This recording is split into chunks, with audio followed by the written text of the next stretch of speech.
Saya dengar kamu pakai Aura Pants, waktu kamu berpantang selepas kamu lahir anak ketiga. Betul. Jadi macam mana Aura Pants bantu kamu during your confinement period?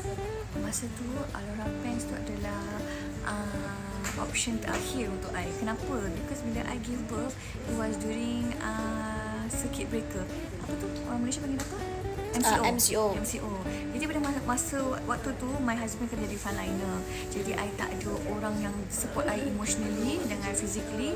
And then my parents pun tak ada datangan I. And last minute tukang urut semua tak datang. Jadi I try pakai bengkung sendiri, I try pakai apa-apa sendiri. Tapi macam it tak doesn't macam membantu I dalam my recovery.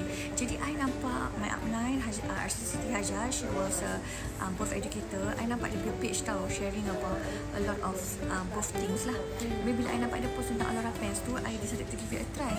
And give it a try because I want things to be better for me lah and all. So bila I dah pakai tu, I beli dua. Pasal itu I nak kena pakai hari-hari kan.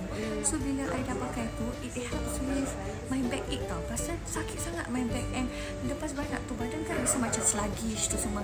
So I get my energy back and I get my I dapat buat benda dengan cepat. And on top of that, ada lagi dua anak to take care of. So baby dengan lagi dua anak yang masih kecil, satu 6 tahun dan satu 3 tahun. So bila I ada Aura Pants tu, dia membantu I dengan membantu I dengan buat kerja-kerja harian on top of taking care of my kids. How you wear the Aura Pants during your confinement period? Senang aja sebenarnya, bukan seluar kan. Kalau macam pakai bengkung tu, I nak kena at first I beli bengkung yang ikat. Kalau ikat tu kadang dia ternaik lah, tak tahu ketat ke tidak. Lepas tu I pakai binder.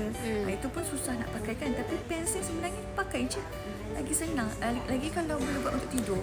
And bila kita tengah berpantang tu dengan anak-anak yang lain kan, malam paling susah nak tidur kan, pasal baby kan selalu bangun. But then, even though I have less hours of sleep, that less hours of sleep, I dapat deep quality sleep. I bangun tetap rasa energized. Means you pakai 24 jam lah. Yeah, That's why harus. kena ada 2 pair. Ya, kalau you pakai 24 jam, you akan dapat efek dia cepat. Kalau you pakai satu pair, tak nak pakai kan, mesti efek dia lambat. Jadi for me, I memang nak cepat-cepat efek. That's because I nak recovery yang cepat and my children need me. I tak boleh jadi ibu yang penat, senang sakit. They need me. So I nak recovery yang cepat. I beli 2 pairs dengan socks. I pakai 24 jam kecuali bila time nak mandi lah. Jadi kamu ada apa saranan kepada ibu-ibu yang tengok video ini?